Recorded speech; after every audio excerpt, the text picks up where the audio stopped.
सच्चिदानंद रूपाय विश्वोत्पत्त्यादि Hathaway तापत्रय विनाशाय श्री कृष्णाय वयं नुमः। तो श्रीमद् भागवत जी के तृतीय स्कंद के 30वें अध्याय में देह गेह में आसक्त का हम लोग सत्संग सुन रहे हैं। 18वें श्लोक में बताया एवं कुटुंब भरणे व्याप्रतात्म जितेंद्रिय म्रियते रुदता स्वाना मूर्ते वेदनयास्तदिहि। अब जो आदमी अपनी इंद्रियों को नहीं जीता है और कुटुंब के भरण पोषण में लगा है, वह रोते हुए स्वजनों के बीच अत्यंत वेदना से अचेत होकर के मृत्यु को प्राप्त होता है। अचेत नहीं होना भाई, मृत्यु आए तो अचेत नहीं होना, जागे हुए रहें उस वक्त हम। मृत्यु भी हमारे होश को छीन न सके। गरुड़ पुराण में लिखा है कि जब मृत्यु होती है तो ऐसा लगता है जैसे 200-250 बिच्छू एक साथ डंक मार रहे हैं। जितनी भी हमारे यहाँ पे हठयोग की साधनाएं हैं शरीर को कष्ट देने की, वो मात्र इसलिए नहीं है कि वो लोग मैसोचिस्ट हैं, आत्मघाती हैं। वो साधनाएं, वो जो इंद्रिय के ऊपर जाने का अनुभव है, उसको जिए बगैर हम जी ही नहीं रहे। इसलिए मृत्यु से पूर्व भी यदि हम ये तैयारी कर लें कि शरीर के पार जो सत्य छिपा हुआ है, जैसे आत्मा मार नहीं सकती, जिसे अग्नि जला नहीं सकती और उस आत्मा को कोई मार नहीं सकता, उसके लिए ये कठोर हठयोग की साधनाएं हैं कि जबरदस्ती आप तीव्र श्वास भी ले सकें, गहन ध्यान में जा सकें, पंच अग्नि को तप सकें, सर्दी में और ठंडे जल से स्नान कर सकें, सब कुछ गुरु के सानिध्य में। ये साधनाएं किस लिए है? ताकि मृत्यु आए, मृत्यु में जो कष्ट होता है उससे कई गुना कष्ट हम पहले से भोग लें तो जाग जाएं। ये सारी चीजें जागने के लिए है। जागो जीव जागो। अब कहते हैं कि यमदूतो तदा प्राप्तो भीमो सर्वक्षेक्षणो स दृष्ट्वा त्रस्त हृदय शक्रन्मुत्रम विमुंचति। अब क्या है कि मृत्यु तो अपना काम करेगी, उसको लेने के लिए रोष युक्त नेत्रों वाले, रोष युक्त क्रोध नेत्रों वाले 2 यमदूत आते हैं और उन्हें देखकर भय के कारण आदमी का मल मूत्र निकल जाता है अंदर ही।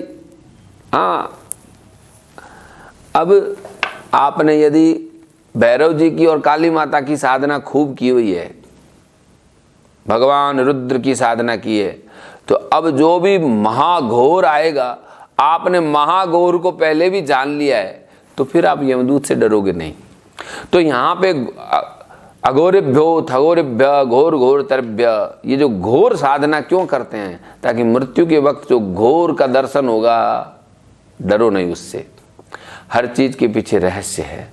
अभी तो इसमें इतना ही जो दिया है वही सुनो कि 2 यमदूत लेने आते हैं तो उसको देख के आदमी मलमूत्र अंदर ही कर देता है और वे यमदूत उसे यातना देह में डाल देते हैं। ये गरुड़ पुराण में सब कुछ बताया है। यातना देह आवृत्य पासिर बद्वा गले बलाता, और उसके गले में रस्सा नय तो दीर्घ मद्वानम दंड्यम राज बटायता। और कैसे? जैसे किसी व्यक्ति ने राजा का काम अच्छा नहीं किया तो राजा वाजा के लोग हथकड़ी डाल के लेके जाते हैं ना, ऐसे उसके गले में रस्सा डालते हैं गले में, और यमलोक की लंबी यात्रा में उसको लेकर के निकल जाते हैं। ये लंबी यात्रा है। देखो, जो अपने शरीर को छोड़ना नहीं चाहता, शरीर में फंसा रहना चाहता, उसके लिए ये है। यदि आपने भक्ति की है, साधना की है, तो घबराने की बात नहीं है। तयो निर्भन्न हृदयस तर्जने जातवे पतुहु पथि स्वभिर्भक्ष्यमाण आर्तोघम स्वमनुस्मरन। उनकी घुड़कियों से उसका हृदय फटने लगता है, शरीर कांपने लगता है। मार्ग में कुत्ते उसको नोचते हैं, उस समय अपने पापों की याद करके वो व्याकुल उठता है। कुछ लोग कुत्तों को मारते हैं, वहाँ वही कुत्ते उनको वापस खाएंगे। यदि आपने इस जीवन में कुत्तों का बुरा नहीं किया है तो वहाँ आपको कुत्ते नहीं काटेंगे। नहीं तो तैयार रहिए कि किसी भी जीव को आपने अगर सताया है तो वही जीव वापस सताएगा आपको मृत्यु के उपरांत। और आपको लगता है कि मृत्यु के बाद जीवन नहीं है, तो इस भ्रांति में मत रहिए। सनातन में प्रवेश करके देखिए, आपसे पहले भी कुछ था, आपके बाद भी कुछ है। ये अभी जो है ना, यही टेम्परेरी है। इसलिए समस्त मांसाहार करने वाले अपने जिह्वा के स्वाद और शरीर के स्वास्थ्य के लिए दूसरे जीव को खा जाने वाले इस बात को स्मरण रखें कि जिनको आप अभी खा रहे हो, बाद में वो आपको वापस खाएगा। क्योंकि जो हम करेंगे वही वापस होना है और अनंत गुना होना है।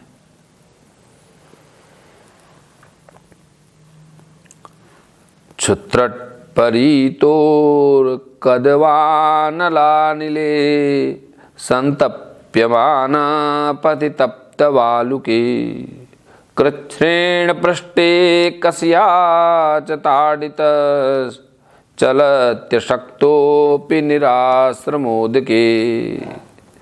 उसके बाद में देखिए बता रहे हैं कि भूख और प्यास से उसको बेचैन करती है, और वहाँ पे सर्दी, गर्मी, दावानल, लू और ताप आदमी को घेर लेती है। ऐसी अवस्था में जब जल और विश्राम और स्थान से रहित तप्त बालुकामय मार्ग में जब उसे एक एक पग आगे बढ़ने की शक्ति नहीं होती, यमदूत उसको कोड़े पे कोड़े बरसाते हैं और बड़े कष्ट से उसे चलना ही पड़ता है। 3rd degree torture, 4th degree, 5th degree तक टॉर्चर होता है आदमी जब वो आगे चलता है। तत्र तत्र पत श्रांतो मूर्छित पुनरुत्थितः तथा पापी यशानीतस्तमसा यमसादिनम्। क्या हुआ? जब वो थक के गिर जाता है, बेहोश हो जाता है, तो चेतना आने पर फिर उठता है और इस प्रकार दुखमय अंधेरे मार्ग से अत्यंत क्रूर यमदूत उसको शीघ्रता से यमपुरी ले जाते हैं। बिल्कुल घोर अंधकार, और उसमें यमराज उनको घीस कर लेके जाते हैं। ये डराने के लिए नहीं है, ये जगाने के लिए है। और योजना नाम सहस्त्राणी नवति नवचाध्वनः त्रिभिर मुहूर्त द्वाभ्याम वा नीत प्राप्नोति यातना। अब देखिए, यमलोक का जो मार्ग है वो 99,000 योजन का है, और इस लंबे मार्ग को 2-3 मुहूर्त में उसको पार करना है और तरह तरह की यातना भी भोगनी है। अब ये है, जो भक्त है उसको यमराज लेने ही नहीं आते। ये भी है भगवान का, वो तो गोलोक जाता है, लेकिन तकलीफ तो है। आदिपनम स्वगात्राणाम वेष्टयित्वो उल्कादिभिः आत्म मांसादनम क्वापि स्वकृतम परतोपि वा। बताया है कि जहाँ उसके शरीर पर धधकती हुई लकड़ियों आदि के बीच में उसको डालकर जलाया जाता है, कहीं स्वयं और दूसरों के द्वारा काट कर उसे अपना ही मांस खिलाया जाता है। जीवतश्चांत्राभ्युद्धार स्वग्रधेर यमसाधने सर्प वृश्चिक दशांदेर दशद्भिश्चात्मवेशसम। अब बताया है कि यमपुरी के कुत्तों अथवा गिद्धों द्वारा जीते जी उसकी आंतें खींची जाती है। सांप, बिच्छू और डांस डसने वाले, डंक मारने वाले जीवों से उसके शरीर को पीड़ा पहुंचाई जाती है। कृतवनम चाव यवशो गजादिभ्यो विदापनन पातनम गिरिशृंगिभ्यो रोदनम चांबुर गतियो। शरीर को काटकर उसके टुकड़े टुकड़े किए जाते हैं और हाथियों से चिरवाया जाता है और पर्वत शिखरों से गिराया जाता है, और या जल या गड्ढे में डालकर बंद कर देते हैं। जल में या गड्ढे में डाल के बंद कर दिया, अंदर पानी से कैसे क्या, ये सब अवस्थाएं होती हैं। यास्तामिस्र अंधतामिस्र रौरवाद्याश्च यातना भुंक्ते नरो वा नारी वा मिथंग संगेन निर्मिता। अच्छा, अब यहाँ पे तामिश्र, अंध तामिश्र और रौरव नरक है, इनकी यातनाएं हैं। अब स्त्री हो या पुरुष हो, जीव को पारस्परिक संसर्ग से होने वाले पाप के कारण भोगनी पड़ती है। आपको जो संसर्ग करते हो ना संसार का, उसके कारण ये यातना, क्योंकि संसर्ग नाम दोष हो, संसर्ग में ही दोष है, इसलिए ये विरक्त होने के लिए कहा गया है। संसर्ग निषेध है। अत्रेव नरक स्वर्ग इति मात प्रचक्षते या यातना वे नारक्यस्तता इहु इहाप्युपलक्षिता। भगवान कहते हैं कि अत्रेव नरक स्वर्ग इति मात प्रचक्षते या यातना वे नारक्यस्ता इहाप्युपलक्षिता। हे माँ, कुछ लोग तो कहते हैं कि स्वर्ग और नरक यहीं इसी लोक में है, क्योंकि जो नरक की यातना है वे यहाँ देखी जाती है। बीमार होके देखो, डायग्नोसिस से मर जाएगा आदमी। डायग्नोसिस ऐसे ढंग से होती है। डायग्नोसिस करने वाले आपको मारना नहीं चाहते, लेकिन अब उनके पास कोई उपाय नहीं है। उनके पास कोई भी उपाय नहीं है। अब कैंसर हो गया तो कैंसर में आपको बचाने के लिए आपके शरीर के रोगाणुओं को नष्ट करते हैं, तो उसमें आपके जीवाणु भी नष्ट हो जाते हैं। विषाणुओं को नष्ट करने की कोशिश करते हैं तो आपके शरीर का सारा इम्यून सिस्टम खत्म हो जाता है, और फिर आप जिंदा भी रहते हो तो अभिशाप है वो। एवं कुटुंब विभ्राणम उदरम भर एव वा विसृज्ये हो भयम प्रेत्य भुंकते तत्फलम ईदृशम। आदमी अनेक कष्ट भोगकर अपने कुटुंब का ही पालन पोषण करता है, अपना ही पेट भरता है, और दोनों यहीं छोड़कर मरने के बाद अपने पापों का ऐसा फल मिलता है। ये किसके लिए है? जो अपनी देह और गेह से, बॉडी और बॉडी से अटैच्ड चीजों के लिए मरा जा रहा है, ये उसके लिए है। This is for them. आदमी उन्हीं के लिए मरा जा रहा है, बस कमा लूं कमा लूं कमा लूं और कमा लूं। उसके अलावा उसको कुछ दिखाई नहीं देता है, बस कमाना है। अब ये जो कमाना है यही तो गंवाना है। लेके क्या लेके आया बंदे, क्या लेके जाएगा? 2 दिन की जिंदगी है। सब यहाँ से ऐसे चले जाते हैं। इसलिए हम लोग कहते हैं कि राम नाम बिसार बंदे, राम नाम बिसार, राम नाम बिसार बंदे,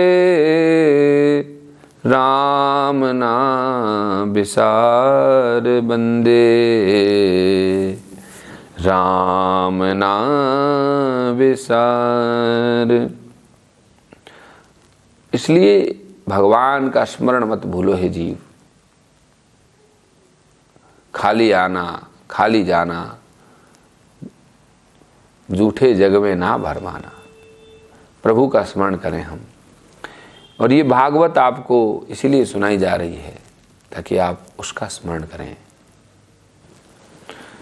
एक प्रपद्यते ध्वांतम हित्वेदम स्वकलेवरम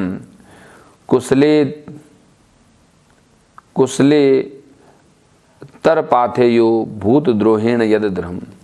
अपने इस शरीर को यहीं छोड़कर जो व्यक्ति प्राणियों से द्रोह करता है, एकत्र किए हुए पाप रूप पाथेय को साथ लेकर वह अकेला ही नरक में चला जाता है। क्या करता है? अपने शरीर को तो यही छोड़ देता है, दूसरे से घृणा करता है कि ये मेरा हक नहीं खा ले, ये मुझसे आगे नहीं बढ़ जाए। इस कारण इस आदमी प्रतिस्पर्धा करता है, द्रोह करता है, और अपने पाप रूपी पाथेय को साथ लेकर जो किया है उस वही साथ जाएगा और आगे बढ़ जाता है, और ये शरीर यहीं छूट जाता है। कितना याद रखते हैं लोग? 100 साल, 150 साल, 1 पीढ़ी, 2 पीढ़ी। आपको अपने कितने पूर्वज याद हैं जो आपको आपके पूर्व बच्चे वंशज याद रखेंगे? दादा का नाम, ज्यादा से ज्यादा परदादा का नाम, फिर खत्म कहानी। कोई याद नहीं रखने वाला। किसी को भी अपनी 7 पीढ़ी का नाम नहीं पता है कि मेरे पिताजी और उसके पिताजी और उसके पिताजी पे तो कहानी 0 हो जाती है। किसी को नहीं याद है, तो किसके लिए कर रहे हो, क्यों कर रहे हो, कब तक करते रहोगे, जागोगे नहीं? और ये कितनी बार कर चुके हो, ये पूछोगे नहीं अपने आप से? देवे नासादितम तस्य श्रमलम निर्ये पुमान भुंकते कुटुंब पोषस्य हतवित इवातुर। मनुष्य अपने कुटुंब का पेट पालने में जो अन्याय करता है उसका देव विहित कुफल वह नरक में जाकर भोगता है, और उस समय वह ऐसा व्याकुल होता है मानो उसका सर्वस्व लुट गया हो। यानी अपने परिवार को पालने के लिए अन्याय करता है। मैं ये नहीं कहता हूँ कि सभी लोग अन्याय करते हैं, कुछ लोग करते हैं अन्याय। बोले क्या ऐसा, अपना परिवार है, इसका तो भरण पोषण करना पड़ेगा, कैसे भी करके पेट तो पालना पड़ेगा।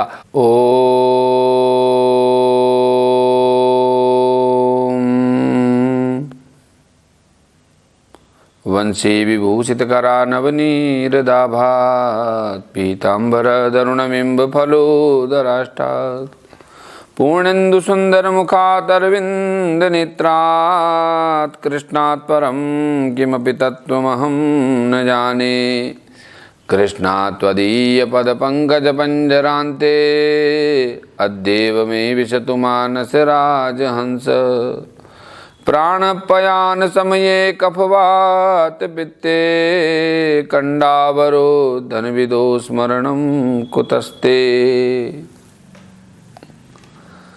बोलिए श्री देवाधिदेव देवीपुरी जी महाराज की जय, श्री दीपनारायण भगवान की जय, हिंदू धर्म सम्राट माधवानंद जी महाराज की जय, परमहंस शांतिदूत महामंडलेश्वर स्वामी महेश्वरानंद जी पुरी महाराज की जय, देवाधिदेव महादेव की जय, गिरिराज धरण भगवान की जय, सत्य सनातन धर्म की जय। श्री भगवान उवाच कर्मणादेवरेत्रेण जंतुर्देहोपपत्तये स्त्रिया प्रविष्टोदरम पुंसोरेतकणाश्रयः। समस्त अशुभ कर्मों के नष्ट होने से मानव योनि मिलती है। ये 31वें अध्याय में बता रहे हैं, यानी मानव होना अपने आप में इस बात का प्रमाण है कि कुछ पुण्य तो है। कोई मनुष्य यह नहीं कह सकता कि मेरे पास कोई पुण्य है ही नहीं। पुण्य है तभी मानव हो। अगर पुण्य नहीं होते, अगर आप मानव हो के मान लो अपंग हो तो भी पुण्य है, यानी तुम पुण्यहीन हो तो मानव हो ही नहीं सकती। और जो मानव होकर के अपने पुण्यों को भूल जाए और अपने पुण्यों को न बढ़ाए और ऊपर की ओर न उठे, उसके मानव होने पर इसलिए धिक्कार कहा है शास्त्रों में।